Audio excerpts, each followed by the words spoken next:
മിക്കപ്പോഴും ദീർഘദൂര യാത്രകളിൽ പലരെയും കുഴപ്പിക്കുന്ന പ്രധാന പ്രശ്നം ശുചിമുറികളുടെ ലഭ്യതയില്ലായ്മയാണ്. എന്നാൽ ഇതിനൊരു ശാശ്വത പരിഹാരവുമായി എത്തിയിരിക്കുകയാണ് ചൈനീസ് ഇലക്ട്രിക് വാഹന കമ്പനിയായ സെറസ്. കേൾക്കുമ്പോൾ കൗതുകം തോന്നുമെങ്കിലും സംഗതി സത്യമാണ്. കാറിനുള്ളിൽ തന്നെ ഘടിപ്പിക്കാവുന്ന ഒരു വോയിസ് കൺട്രോൾഡ് ടോയ്ലറ്റിന് കമ്പനി പേറ്റന്റ് സ്വന്തമാക്കിയിരിക്കുകയാണെന്നാണ് റിപ്പോർട്ട്.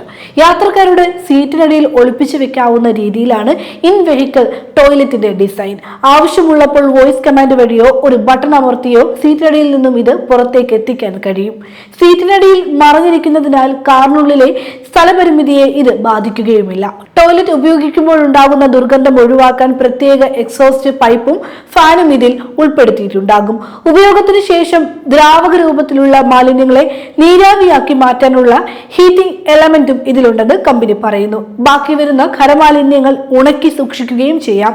കൂടാതെ ടോയ്ലറ്റിലെ ടാങ്ക് നിറയുമ്പോൾ അത് പുറത്തെടുത്ത് വൃത്തിയാക്കാൻ സാധിക്കും. കാറിനുള്ളിൽ തന്നെ താമസിച്ച് യാത്ര ചെയ്യുന്നവർക്ക് ഇതൊരു വലിയ ഉപകാരമായിരിക്കുമെന്നാണ് കമ്പനി പറയുന്നത്. മസാജ് സീറ്റുകൾ, കരോക്കെ സിസ്റ്റം, ഫ്രിഡ്ജ് എന്നിവയ്ക്ക് ശേഷം കാറിനുള്ളിൽ കൊണ്ടുവരാവുന്ന അടുത്ത വലിയ ഫീച്ചറായാണ് ഇതിനെ ചൈനീസ് കമ്പനിയായ സെറസ് കാണുന്നത്. എന്നാൽ കാറുകളിൽ ടോയ്ലറ്റ് എന്നത് ഒരു പുതിയ ആശയമല്ല. 1950കളിൽ ഒരു പ്രത്യേക പതിപ്പായി പുറത്തിറക്കിയ റോൾസ് റോയ്സ് സിൽവർ വ്രെയ്ത്തിന്റെ പാസഞ്ചർ സീറ്റിനിടയിൽ ടോയ്ലറ്റ് സജ്ജീകരിച്ചിരുന്നു. എന്നാൽ സെറസ് തങ്ങളുടെ വാഹനം ഇന്ന് വിപണിയിൽ എത്തിക്കുമെന്ന കാര്യത്തിൽ കൃത്യമായ ഉറപ്പൊന്നും നൽകിയിട്ടില്ലെങ്കിലും ചൈനയിലെ അതിവേഗം മാറുന്ന വാഹന വിപണിയിൽ ഇത്തരം നൂതന ആശയങ്ങൾക്ക് വലിയ സ്വീകാര്യത ലഭിക്കുന്നുണ്ടെന്നാണ് റിപ്പോർട്ടുകൾ. ശുചിത്വത്തെക്കുറിച്ചും പ്രായോഗികതയെക്കുറിച്ചും ആളുകൾക്കിടയിൽ സംശയമുണ്ടായേക്കാമെങ്കിലും യാത്രകളെ കൂടുതൽ സുഖകരമാക്കാനുള്ള ഇത്തരം പരീക്ഷണങ്ങൾ വാഹന ലോകത്ത് പുതിയ മാറ്റങ്ങൾ കൊണ്ടുവരുമെന്ന പ്രതീക്ഷയിലാണ് കമ്പനി ഇപ്പോൾ.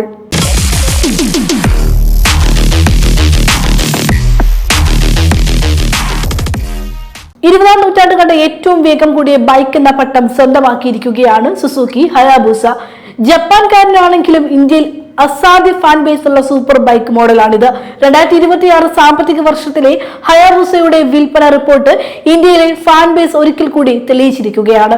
2025 സാമ്പത്തിക വർഷത്തിലെ വിൽപ്പനയേക്കാൾ 6% വർധനവാണ് ഈ സാമ്പത്തിക വർഷം ഹയാബൂസ നേടിയത്. ഏകദേശം 18 ലക്ഷം രൂപയോളം എക്സ് ഷോറൂം വില വരുന്ന ഈ സൂപ്പർ ബൈക്കിന്റെ 543 യൂണിറ്റ് ആണ് 2026 സാമ്പത്തിക വർഷം തന്നെ ഇന്ത്യയിൽ മാത്രം വിറ്റഴിച്ചത്. 2025 511 ഹയാബൂസയാണ് ഇന്ത്യയിൽ വിറ്റഴിച്ചത്. 2026 സാമ്പത്തിക വർഷത്തിന്റെ ആദ്യ പകുതിയിൽ തന്നെ 324 യൂണിറ്റിന്റെ വിൽപ്പന നേടിയിരുന്നു. എന്നാൽ GST പരിഷ്കരണം വന്നതോടെ രണ്ടാം പാദത്തിൽ വിൽപ്പനയിൽ കനത്ത ഇടിവ് നേരിടേണ്ടി വന്നു. GST 2.0 പ്രാബല്യത്തിൽ വരുത്തിയതോടെ ഹയാബൂസയുടെ വിലയിൽ 1,16,000 രൂപയുടെ വർധന ഉണ്ടായതാണ് വിൽപ്പന ഇടിയാൻ കാരണമായത്. രണ്ടാം പാദത്തിൽ വെറും 219 യൂണിറ്റുകൾ മാത്രമാണ് സുസുക്കിക്ക് ഇന്ത്യയിൽ വിറ്റഴിക്കാൻ കഴിഞ്ഞത്. രാജ്യത്തെ 1000 മുതൽ 1600 cc വരെ എഞ്ചിൻ ശേഷിയുള്ള ബൈക്കുകളുടെ വിപണിയിൽ ബെസ്റ്റ് സെല്ലിംഗ് മോഡൽ എന്ന സ്ഥാനവും ഈ സൂപ്പർ ബൈക്കാണ് സ്വന്തമാക്കിയിരിക്കുന്നത്. 1340 cc inline 4 cylinder liquid cooled എഞ്ചിനാണ് ഹയാബൂസയ്ക്ക് കരുത്തേകുന്നത്. 187 bhp പവറും 150 Nm ടോർക്കുമാണ് കരുത്ത്. ബൈ ഡയറക്ഷണൽ ക്വിക്ക് ഷിഫ്റ്റർ സംവിധാനത്തിലുള്ള 6 സ്പീഡ് ഗിയർ ബോക്സ് ആണ് ബൈക്കിന് ട്രാൻസ്മിഷൻ നിർവഹിക്കുന്നത്. 4 ജാപ്പനീസ് ബൈക്ക് നിർമ്മാതാക്കളുടെ സ്പീഡ് വാർ എന്ന പേരിൽ അറിയപ്പെട്ടിരുന്ന മത്സരത്തിന്റെ ഭാഗമായി 1999 പിറവിയെടുത്ത സൂപ്പർ ബൈക്കാണ് ഹയാബൂസ. ഏറ്റവും വേഗതയുള്ള ബൈക്ക് ആര് നിർമ്മിക്കുമെന്ന മത്സരത്തിനൊടുവിലാണ് മണിക്കൂറിൽ 312 കിലോമീറ്റർ വേഗതയുമായി ഹയാബൂസ പട്ടികയിൽ ഇടം പിടിക്കുന്നത്.